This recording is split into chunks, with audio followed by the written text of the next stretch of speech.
Hello everybody, welcome to Duck Week in the Tail Racing Ring Runners. It is the final round of the season, and in case you don't know what Duck Week means, it means that it can't be a dropped race in terms of your championship point score, and you only find out what car we're going to use 30 minutes prior to the session. Now, these drivers, because they're all just about to go into the race, they now do know what the car is going to be. It's the Beetle Light, as it's called.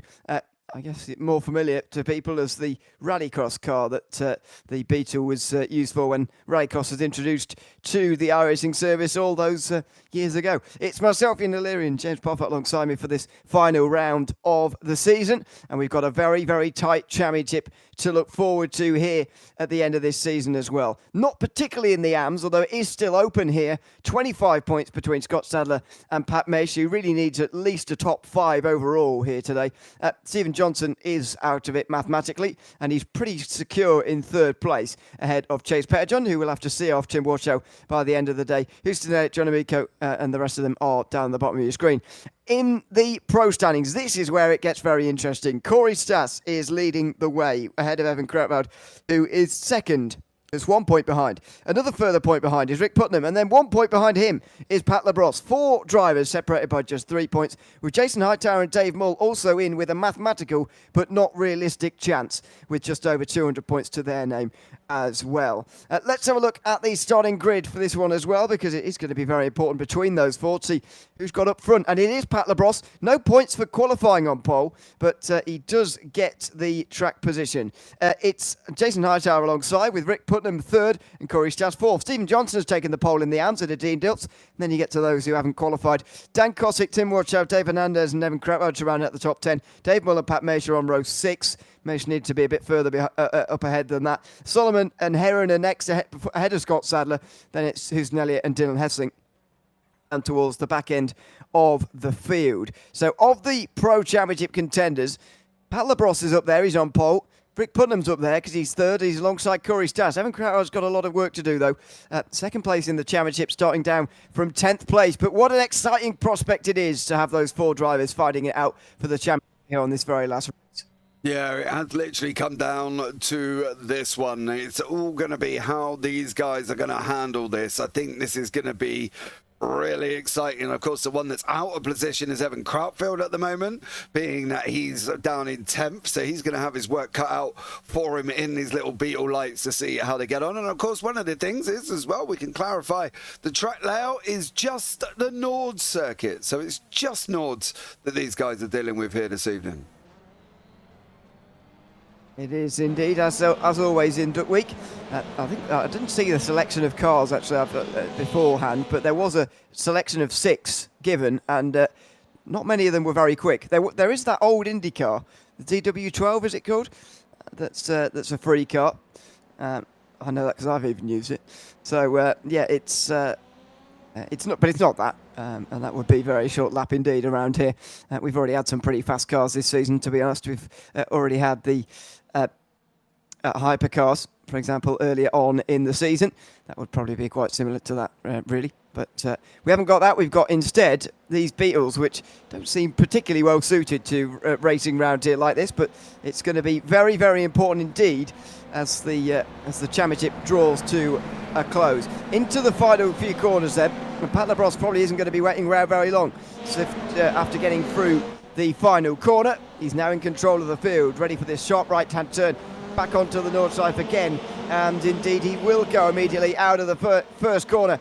Here, Jason Hightower not quite able to stay with him, and Pat Labrosse already takes a pretty big lead in towards turn number 1. Hightower in second place, Putnam in third, Stas in fourth. It's as he were from qualifying in the early part of this race, and now they've got to try and stay with Pat Labrosse. Yeah, it's all about who's going to be able to get near Pat. I think that's the thing. Jason Hightower is going to be really trying to fight it out to try and stay ahead of Putnam and Stas.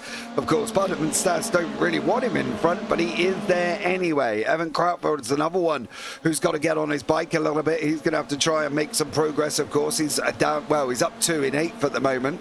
He's got a bit of a mission on his hands. David Anders looks like he's had a moment and unfortunately had to jump back to pit lane already for Dave, but it's the first run through for Pat Labrosse, still out in front at the moment. Let's sort of see what speed they can get.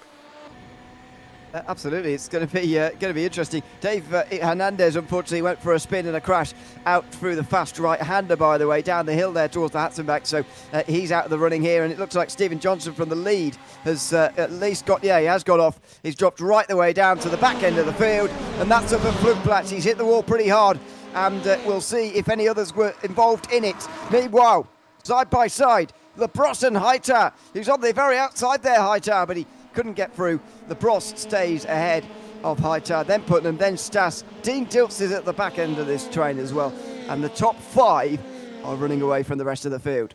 On that run now up into Adnan Forest, you see Dilts settled in behind. The top 5 have opened up 1.4 seconds over Evan Krautfeld. Tim Watchow leading the AMs with Anthony Solomon in behind, and then Heron, me, Sadler, Elliott and Hesselink.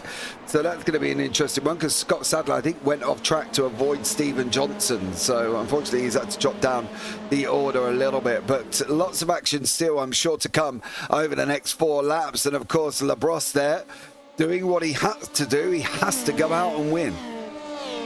Absolutely. He's 4th place in the championship at the moment, so 3 points behind Stas.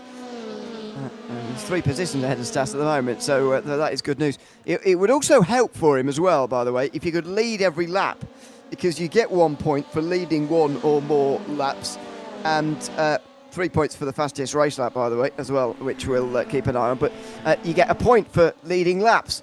You don't get additional points as you continue to lead them, but if he can lead all of them and try and prevent others from leading laps, then that would help as well. Or let Hightower lead. Doesn't really matter, because he's not really involved in the championship. But at the very least, don't let Putnam and Stas lead. So he's out front at the moment, Labrosse, but this is not in his hands like what we've seen throughout this season. Only 2 drop weeks this time round, because we missed a week for the Christmas break, the December over January, and that means we've got just the 2 drop weeks. Labrosse missed 3 weeks, so that's why it is suddenly so close, and the others have got some, or he's got some work to do rather, to catch the others. Krautwald has meanwhile overtaken Dean Dilts there on the way towards Bergberg, and that is a move into the top 5 that was absolutely needed for him. He's up 5 here in the early part of this race. Yeah, he needs this. That's the thing for Krautfeld, isn't it? He's got to get up and get involved if he wants to take this championship. He's got to get right up to the back of Labrosse. But the problem is Dilts is not letting him go, and that run up in towards the carousel was really helping Dilts with the draft. Is he going to be able to get through here? We're looking at speeds, I guess, of about 135, 130, yeah, probably topping 135, not much after that. I don't think Dilts is going to have the draft. I think once he pulls out, he kind of hits that wall of air and then doesn't end up going anywhere. And I think for Dean Dilts, he's going to really struggle here. I'll be interested to see how they get on at the Dottinger. The same with Hightower. Putnam has gone through on Hightower, so we'll have a look back at that and how that was done. But that was on the run up into the carousel, but it's all got very tight with Dilts, Krautfeld and Corey Stas. Oh yeah, Labrosse was being challenged there by Hightower on that lap, and he just drops wide and drops back. So Putnam is now into 2nd place. Now the carousel, and Dean Dilts has missed it.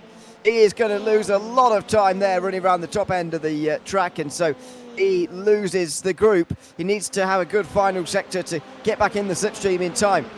The thing I always worry about a little bit when we're taking some unusual cars onto the Nordschleife is that they're not going to draft each other very well, and therefore they're not going to race very well. But that's not been the case so far. The draft seems to have been pretty powerful, so he needs to stay with it through the this section towards the end, and then make use of it down the back straight. But at the moment, Labrosse is not giving slipstream to anybody. He's more than a second out front. He is at the moment. Putnam there as well in 2nd place. He has got Hightower in 3rd. Corey Stas sitting behind him in 4th. I'll be interested to see whether or not they can draft, or are they going to top out and then pull out and then not actually go anywhere. I think that's the thing. I'm a little bit intrigued to see how they get on. Putnam there in a great little livery. I'm sure if I ask you where that livery is from, you'll be able to tell me, Mr. O'Leary. A film. Yes? Yeah. Well, yeah, that's my answer. It's a film. So there you go. What's the title of the film, Mr. O'Leary? Oh, can't remember. Oh, I think I've actually seen it as well, but I can't remember what it's called. Such as my interest. I'm a big film fan. Massive.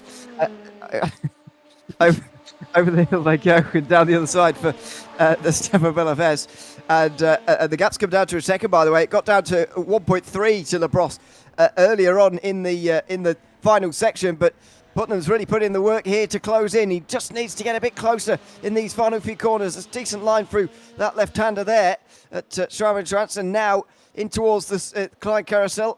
Is he going to get any closer? 9/10 of a second. He's teetering on the edge of a good slipstream here. If Hightower was smart, he's going to push Putnam here down the straight instead of trying to overtake him in towards the Tiergarten. This is a horrible corner in this car. Look at this. Oh, Hightower's off into the grass. I know that's where these cars are normally found, but not particularly ideal out of Gowenkopf. And here we go down the straight. Has Putnam got a good enough run to get this slipstream and close in on Pat Labrosse? It looks like he might well have done. Yeah, but it's not really enough. It's coming down ever so slowly. He needs that bump from Hightower at the moment. He definitely needs some help. He's set at 135. That's about it. It doesn't look like this car is going to draft well, does it, at the moment? It looks like he's cemented at 135. Yeah, it looks like he's bouncing off the limit to me. That display on the bottom there says to me that he's got it up to, it looks like 6,200 RPM and 6,200. He's just bouncing it off the limiter there, so that could be a real problem for everybody. It wasn't a particular problem actually on the run uphill towards the fast left-hander through the middle of the circuit, so unusually that might actually be a better chance at overtaking than the final part of the lap, because you don't bounce off the limiter when you're going up the hill like that, because the car's dragging with gravity quite so much. You are struggling to get up to the top end of sixth gear, but these gears are really short because it's meant for rallycross racing, of course. You saw Evan Crowder there, he's watching his display. He's coming out of turn one in fourth gear. You know, these gears are so short. Watch it through the Hatzenbach here, down to fifth for this, and then fourth eventually, just for a bit more traction. But they're barely using the first three gears. Yeah, I've driven these cars, so of course I've driven them on the dirt tracks, and the gearing is quite short. But I don't know if they've got a longer option. I don't know if that's a thing in these cars. But Kraftfeld's got a great run over Stas at the moment. They're going to be side by side here. How's this one going to work out? Stas does manage to get the job done again and takes the position back. Hightower runs wide, still going wide on the grass. Back onto the circuit. He's going to lose Stas and Kraftfeld, but he's now got to stay in contact somehow there for Jason Hightower, because that running off the grass has not done him any favours. And Kraftfeld pushing Stas, which is what he really needs to do. Absolutely, yeah. This is getting difficult now. Everybody's realising what's in front of them and what they've got in front of them here in this race, and now they're dealing with it down the inside for Kraftfeld here on Stas. These guys are racing for the championship, of course, at the moment. Down the inside for Crowder, still side by side with Stas at the moment. These two are 1 and 2 in the championship at the moment. Down the other side of the hill through the Fuchsroy, it's going to be inside line for Stas, and surely he's going to hang on from here, but Crowder's not giving up. Oh, he's going to have to just finally give up now with the fast left-hander up Adnan Foss there, fast approaching. He just took back in and then gets back into line. So Stas gets back to third. Dean Dilson, Jason Hightower have caught them as a result. But these are championship battles going on at the moment. Very interesting and very important as well. Here comes Krautwald again down the inside in towards Metzgersfeld. And he's close. Side by side again. But outside line for Stas through the double left-hander finally means that Evan Krautwald moves up to third place. He does. He got the job done there, but them fighting has brought Diltz into play, Hightower into play as well. We've got Solomon having a battle with Watchow. That's happening in the AMS. Patrick Mishev there with Heron and Sadler with Kosick.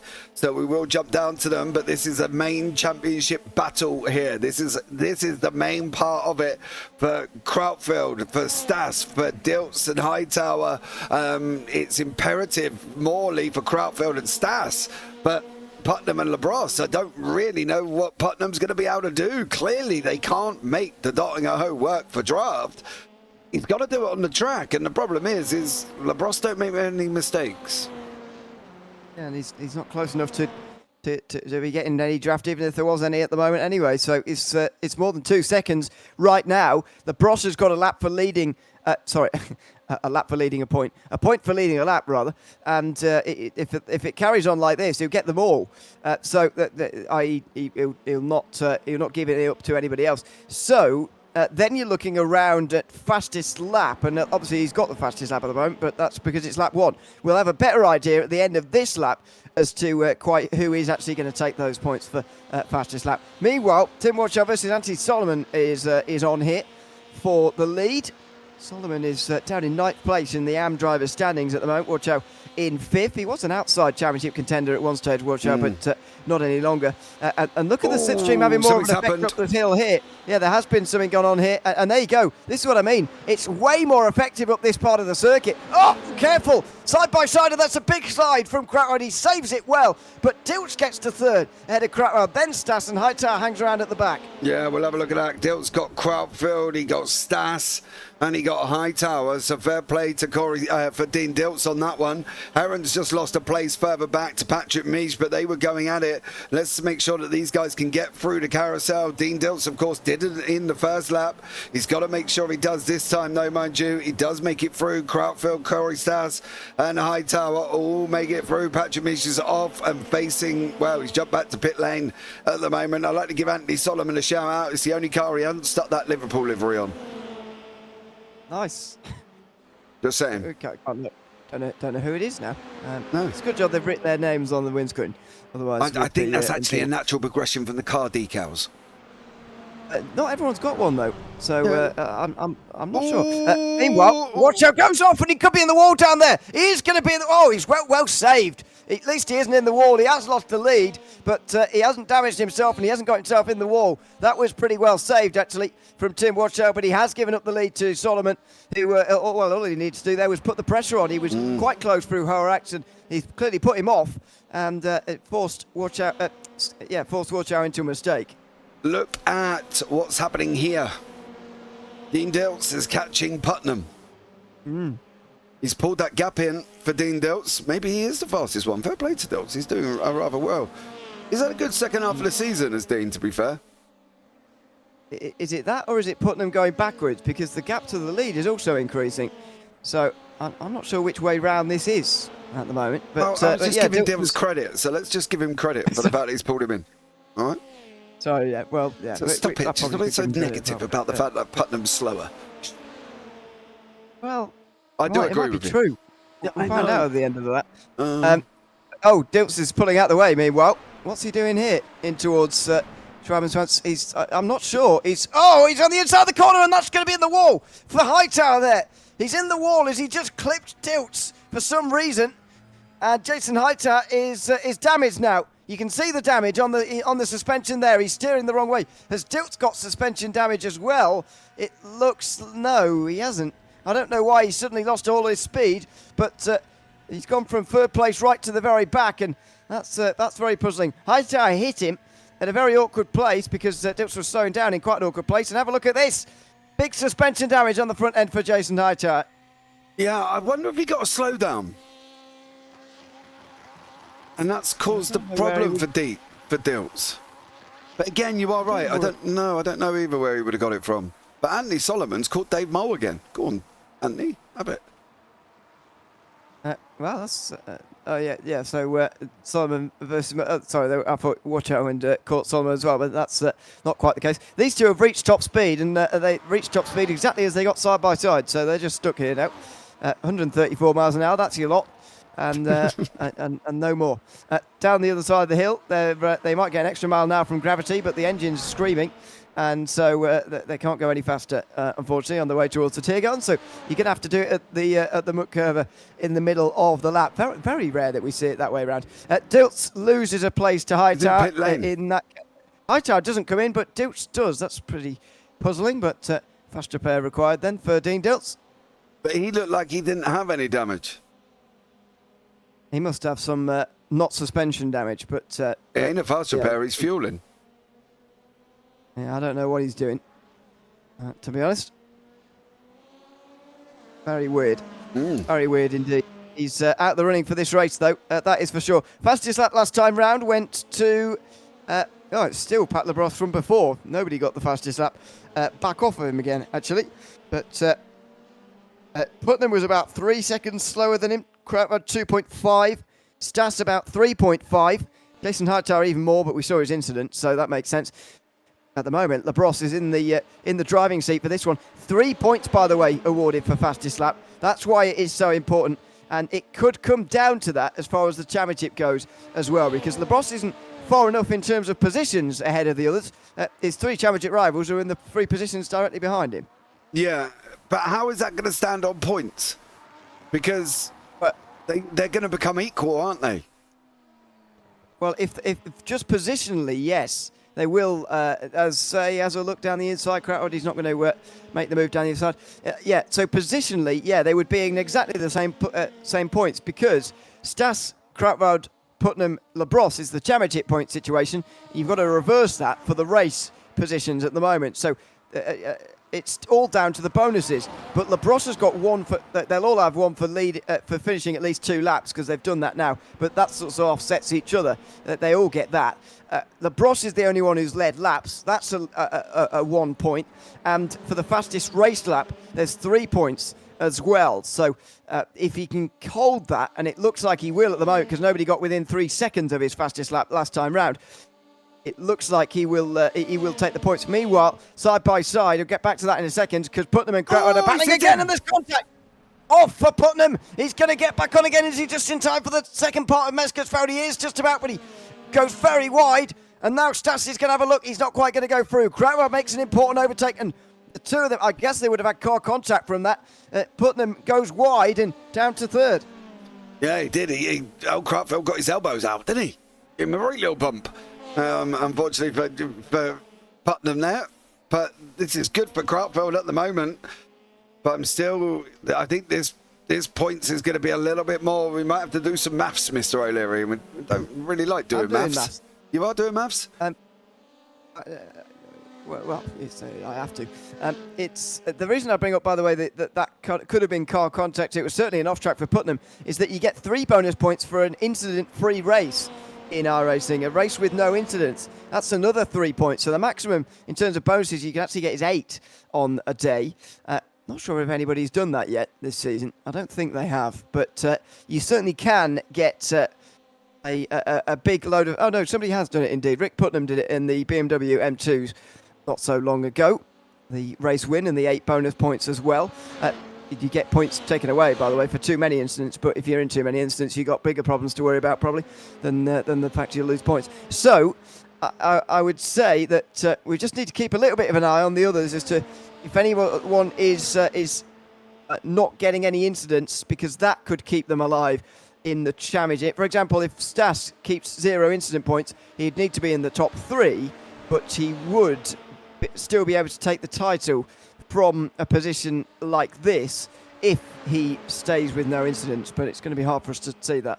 Yes, and we can't necessarily give you the incidents because sometimes it counts off tracks that we've got that that iRacing doesn't have.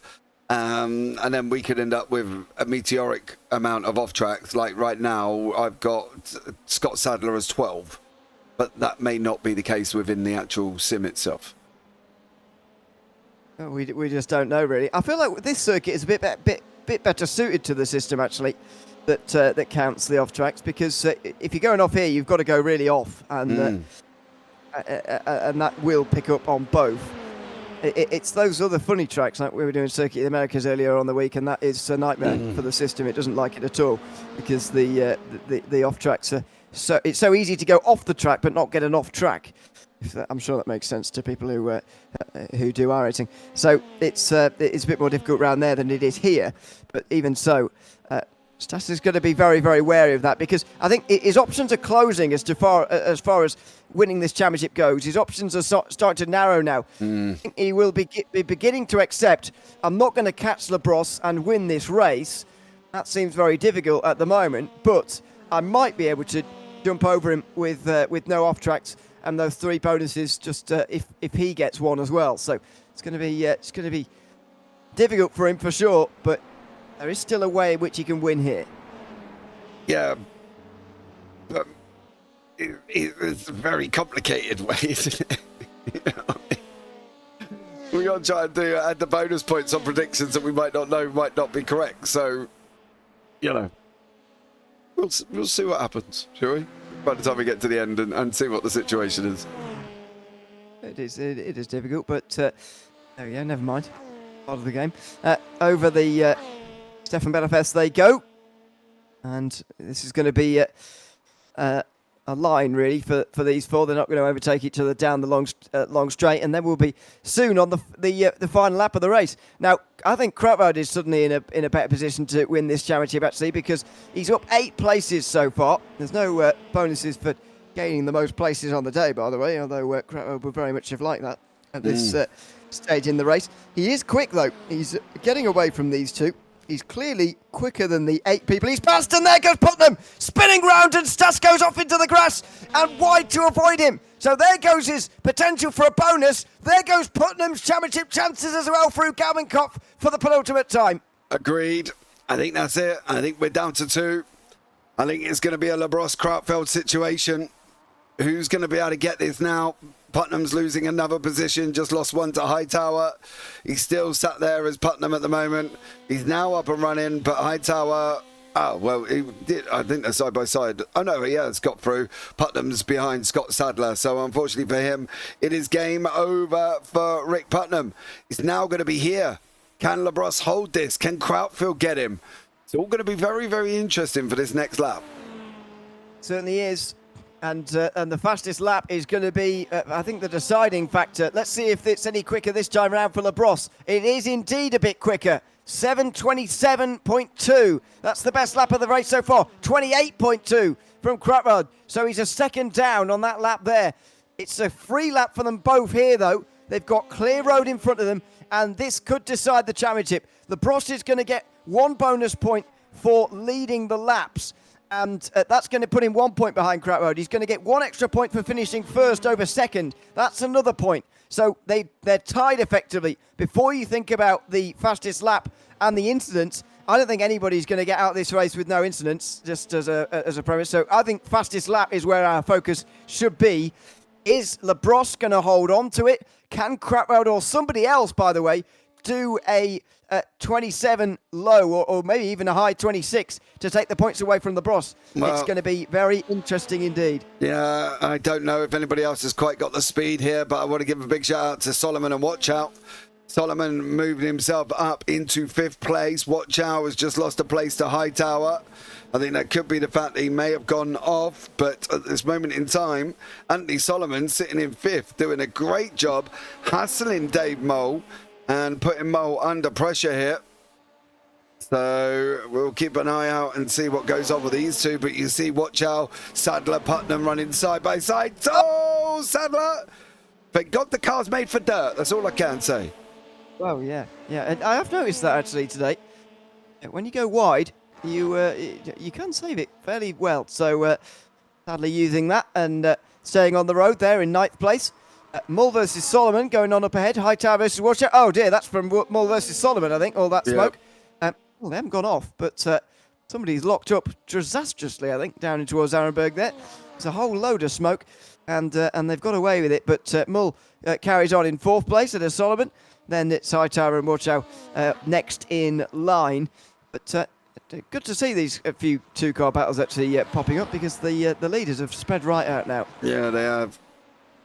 And they've gone very, very quickly out in front. Labrosse has not let anybody else lead a lap at all. Krautfeld sitting in 2nd place. Labrosse there in 1st, 6.2. He's just looking really comfortable at the moment. Oh! That's not comfortable. No, that's not. Goodness me. And by the way, speaking that, you can discount incident points and at the moment or whatever, you can't afford to get an off track on this lap, otherwise you won't have a fastest lap chance. So you've got to be careful of that. It won't count towards your fastest lap if you get an off track around the place. So you've got to be careful of that at the moment. And Labrosse there was very close to having it out of his hands effectively. He could have done a really dirty thing, I suppose, of slowing down and getting in the way of Krautwald to slow him down. And just risking the fact that he was going to win anyway. But that would have been risky. I wouldn't have thought he would do that anyway. But that was a big moment over the curves there. And he gets away with it at this time round. Down towards Bergvik he'll go. down the brakes. Watch which gear he used, by the way, for this. Is he going to go down to third? No, not even here. So his gears are so short. That, well, yeah, like I said earlier, they're just not designed for this type of racing. No, and that's the thing. You know, you can't really do a lot. And then we've got the BMW M2 that's got 7, and we can't even get there. So it's a massive difference between the BMW M2 that's got loads of gears and this one that hasn't. It's only got 6, and they're very, very short indeed. I don't know if you can. As I said, I don't know if it's got a long gearing or anything like that, but at the moment it just doesn't look like it. We're topping out, where are we? Wrong button. On 124. As we said, maybe this has been the place to make the overtakes, and that's probably what's happened throughout this race, to be fair, because the dotting home isn't really giving us that draft fest that we expect. No, not at the moment. Mull versus Solomon, by the way, on the way towards the fast left-hander is near side-by-side. Solomon, I think, deciding that it's probably best not to go through at the moment. Hightower, watch out, putting them very close as well here. This is side-by-side on the way through the corner in towards the left-hander, and watch out goes through. So it's the AM who gets ahead of the 2 pros. Hightower and Putnam, with Sadler not too far behind. He's just looking to bring home the championship, and with Mesh down in 13th, he's going to be fine for that. Down the inside goes Hightower. No, can't do it down here, and that might be one of the last chances. Oh, maybe now. On the inside, still side by side, just about. No, that is one of the last chances, and so watch out. Should hang on to 6th place as long as he keeps on the road, but he's slided himself through the carousel, and he's popped out the carousel. Spoke too soon, and Hightower goes through. Putnam now is going to be stuck behind him. Sadler's going to get 2 places. No, Putnam did the same. He did the same as Watch Out. He popped out at the end. And he literally popped out and followed Watch Out right in behind him. We'll have a look at it. Watch a little bit towards the end of it. You'll see that Putnam popped out exactly the same point as Watch Out did. So that's why they've ended up back together here as well. Labrosse, final few quarters to go for him, and then a nice long run down the Dottingham. And at the moment, he seems to be wrapping this up. And no, it doesn't look like he's been under threat, to be honest, for the whole entire race. No, it's exactly the kind of performance you'd expect from Pat Labrosse, who's missed 3 races this season, only getting 2 drop weeks. If he is to become the champion, it certainly would be the fair result, I think. But he's got to convert here in the final few moments, and he's got to hope that Krautwell doesn't get the fastest lap 3 points as well. We will wait till the end of the race to tot all the bonus points properly, and obviously tell you the end standings, because we do actually have them here today. So we will get official word on who wins the championship at the end of it all. But out of the final corners comes Pat Labrosse in towards Gavin Kopp for the very final time. And he's going to win another race this season. He's already had 4, won 4 races in 6 weeks in the midpoint of the season after missing the opening round. Got off to a perfect start with the HPDs, and then the next week went off to win in the Legends as well. He already had 70 points after only being at 2 rounds. Another couple of wins a few weeks in the next few weeks gave him a big championship lead, and despite only appearing 1 time since then in the hypercars and missing the BMW M2s and the GT3s back-to-back, he has still had enough points to be involved in the championship fight going into the final race of the season. And at the moment, with the bonus points for leading the most laps and for fastest lap as well, it looks like he's going to win this title at the moment. We'll see. In towards the final few corners, he's going to go. Pat Labrosse is going to win in the P2. He's going to win Duck Week. Kicks it out for a big slide. He's gone round, and he's got Crabwell not very far behind him here at all. He's pulled up the road, and Crabwell's gone past him here on the very last lap of the race. What was Pat Labrosse doing there? Crabwell goes through, and he takes the lead, and he takes the win.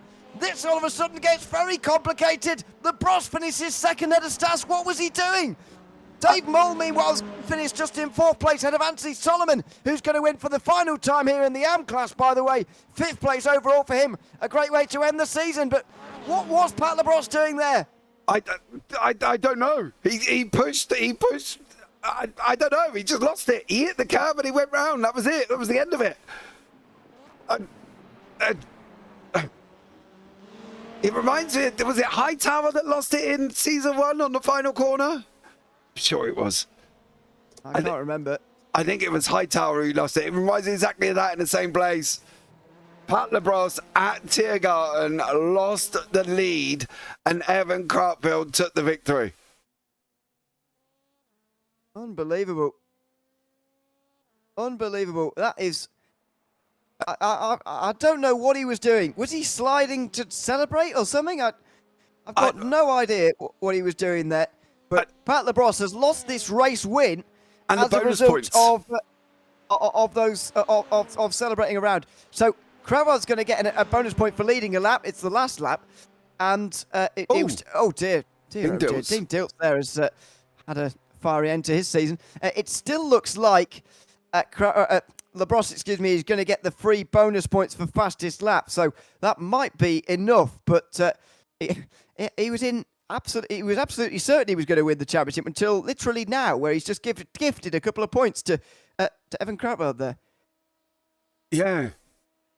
I don't know. I'm astounded that he's gone and done that. I would have been, the amount of gap he had, I would have been crawling through that one. I would have literally been crawling through that final thing. I don't get it. Do not know what he was doing, but it's pretty disastrous consequences. To be honest, he's not taken his 5th race win of the season. I was picking him up and everything, but there you go. Oh dear! Oh no! Pat Mace. Well, he isn't going to win the. Oh no, he's actually not going to finish the final race. That is a pretty big disaster. So, well, he wasn't going to win the championship anyway. He needed a top 5. He needed to finish about where Solomon did today, to be honest, and then he might have had a chance. But he's upside down. And now he needs Houston Elliott to bump him back over again. I hope he does. Has he got a crane, has he? I don't think he's going to be able to put Mish back on his roof, is he? Unless he goes and flies him up in the air. Hold on, is Mish still there? Oh, we might jump back to pit lane. Oh, no, he's still there. How are you going to knock him over? Oh, Elliott was like, nah. Oh, maybe. Is this one of them where we look at a Lightning McQueen moment and we go, oh, the King's got to finish his last race? Oh, no, but Mesh has gone back to pit lane now. Got to be careful bumping him or reversing like that for Houston Elliott. Could have got disqualified, but anyway, he's got away with it. And Mesh indeed will not finish the final race of the season. Not that it really matters. I can tell you, by the way, in the AM Championship, he will finish second, although 31 points behind Scott Sadler at the end of the day, who, as we know, will be crowned the AM champion. We were fairly sure about that going into this race, but certainly sure about it now. That means that Sadler's going to be moving up to the pros, I think, for next season. Dan Kostick, by the way, finished 7th place in the pro standings, so had a good season overall.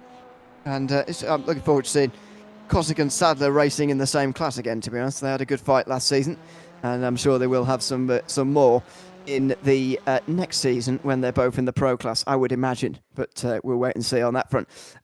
It is, for the final time this season, Evan Crutchfield who takes the victory this time around.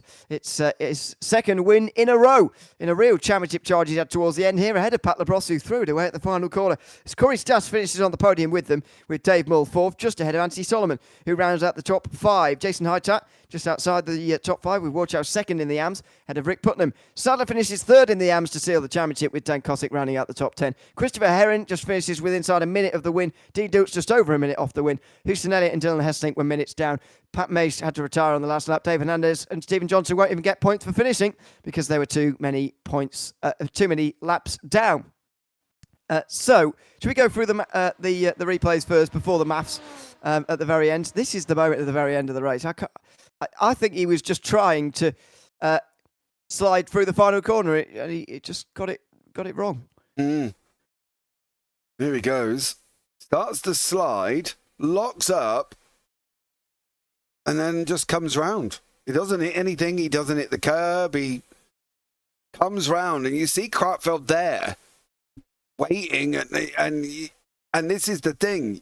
It's very bizarre. Then Crutchfield just comes through, and Labrosse can't get it in there quick enough, and Crutchfield just says, "Thanks very much. I'll have the win." While Labrosse is just sat there, which is a bit of a shame. Right, I'm going to go back to the beginning now. Sorry, I just really wanted to catch what happened to him. We're going to have a look and see what happened to David Anders. Right, on lap number 1. Yeah, saw this in the background, actually, through the fast right-hander. Ooh, nose not deep. sure if he made contact with the one in front of him or whether he just got a slide that he couldn't catch, but he went round. Stephen Johnson also went off at the top of the hill here through Flugplatz, and this was a big one. Brew slid round and did crash into the wall face first, and thankfully was avoided by everybody just about. They had to go single file. Some people had to go in the grass to avoid as well, but they all managed it. Yeah, it did. This was Putnam's pass on Hightower that we missed. Oh, that's where Hightower's damage came from. Yeah, he got it wrong there, didn't he? Unfortunately for Hightower, and he managed to make it through. Dean, this was the other one where they got both of them for Dean Diltz. Oh, hello. Oh, my word. In the grass. Properly in the grass. Cheeky. Wow. Is that legal? I don't know. He utilises the car's strength, shall we say. Yeah. Oh, yeah. There's not many other cars you could manage that in, probably. So, yeah, I suppose that's smart racing. And through he goes in towards the fast left-hander. That's where most of the action was, to be honest. This is just after it. For a big slide. And a big crash down here at the back end of the field. Is that Pat Maish? It is, yeah. Who went for a big crash there just before the Starstrucker. As I said, he was never going to win the championship from there anyway, unfortunately. But he had to go out to pit lane after all that. Dylan Hesslink getting on the curb. And I thought he was going to save that for a moment. But he went around and into the wall. Yeah, he did. Unfortunately, he went doink. That was the end of that one. That was really the major situations. There was a couple of last lap moments. Chris Herron had his own. Oh, you see this going wrong, can't you? Oh, yes. Unfortunately for Chris on that one. Love delivery though, Jurassic Park. You have watched that, right? No. Through the triple right-hander for Mace, who also got onto the grass slightly. Oh, he nearly saved it. I think Pat Mace had real trouble with this car tonight, to be honest. What? 3 times putting himself in the wall, one of them upside down gives you that idea. Yes. Yes. Exactly. This is Houston Elliott, who tried to save him a bit later, but before that he smashed. That's exactly what Pat Labrosse did on the last lap, by the way. But Labrosse saved it. Didn't go for a spin. That's how close he was to losing it even earlier on in the lap. Goodness me. There you go. This is Prue Kamenkopf. Scott Sadler. Following the driver in front of him off and going for a spin himself. And he clipped someone as well. Is that Putnam? He clipped or someone else? No, that's how he hit Putnam, I think. I don't think Putnam had much choice in this, mind you. They're all off. Goodness me. That's the worst sequence of driving we've seen this season, I would say. What is that? The fact all 4 of them follow each other? Look, all of them together. Hightower starts it. Sadler realises he's doing it. Then everybody else goes in and they all hit the wall. Dear. Oh, dearie me. That was coming down. That was on the final lap. And then Pat, who had an absolute rotten evening, somehow ends up on his roof. I think he semi-intentionally crashed there, but he didn't intend to end up on his roof, that's for sure. No, and he couldn't finish the last race of the season, so Houston Elliott had to try and come and save him, but he couldn't. Yeah, I don't know how it's got Elliott crashed, but he didn't. He just literally was trying to save Pat at the time. I'm interested to see. He might have wanted to hit him there, but hit him a little bit faster. Just to go back. Maybe he didn't quite realise what was happening before he had gone past, and then and he had to reverse in, and then that's wasn't having it. That was it. So, there we go. So there you go. So the championship points at the end of the day. Scott Sadler, of course, winning the AM Championship by 31 points, as we've already discussed, ahead of Pat Mason. Tim Watchow did hang on from Stephen Johnson to finish third. because, or indeed get ahead of him, I should say, because Johnson finished way down the field, but Warchow finished towards the front. So Warchow eventually jumps up from 5th to 3rd. Because Chase Petterjohn wasn't here either. In the pro standings, though, it is all change, effectively. The top 4 were separated by 3 points at the start of the day. They end the season separated by just 10 points, which is pretty remarkable as well. Pat Labrosse is going to win this championship, having scored 34 points from the day, 29 points for second place in the race. 1 bonus point for leading laps, 1 bonus point for finishing the race, and 3 for the fastest lap. That puts him tied with Evan Krautwald, who gets 32 points from the race, 30 points for the win, 1 point for leading a lap, 1 point for finishing, and so they end up tied. But Evan Krautwald wins on countback because he won 4 races to Evan Krautwald's 3. That is an unbelievably close championship. Say that again. Who won the championship? Labrosse. Oh, okay. That's not what you said the first time. Oh. You said Krautfeld won the championship on countback, and then Krautfeld finished in second. I was a little bit confused. Right. That's not what I meant. Okay. Labrosse wins the championship with 4 race wins to Krautwald's 3. That is pretty remarkable. Yeah, it is. And the fact that we've got the whole season and it's come down to this is absolutely amazing as well. We've got to give Scott Sadler a shout out, taking the AM win on 244 points. So fair play to him as well. So Sadler should theoretically go to pros next season, and we can look for Dan Cosick, Scott Sadler having a battle again. But I think it's been an amazing season, as it always is. And the car choices have been great this time. They certainly have, as always, and we look forward to seeing what's going to be in the calendar for next season. We've had everything really, open wheels with the FF1600 to start off our season. For example, we've had the prototypes like the HPD and the hypercars. We've had normal GT3 and GT4 cars and everything in between as well. The more weird choices like the Legends 34 Ford and the Spec Racer Ford, for example. Pretty weird choices, but they ended up turning out well, as did this one as well, the bit of light right at the very end of the season. Big thanks to everyone who organised it, of course, throughout the season, and indeed for everybody who's watched throughout the season as well. It's been a fantastic season, the Tail Racing Ring Runners for season number 9. The championship settled on countback, and after a tied points standings, pretty remarkable, really. Make sure you join us again next season, or indeed for another broadcast here on the JP YouTube channel very soon. I've been Ewan O'Leary alongside James Parfitt. It's goodbye from the North Cypher, and we'll see you in another broadcast very soon.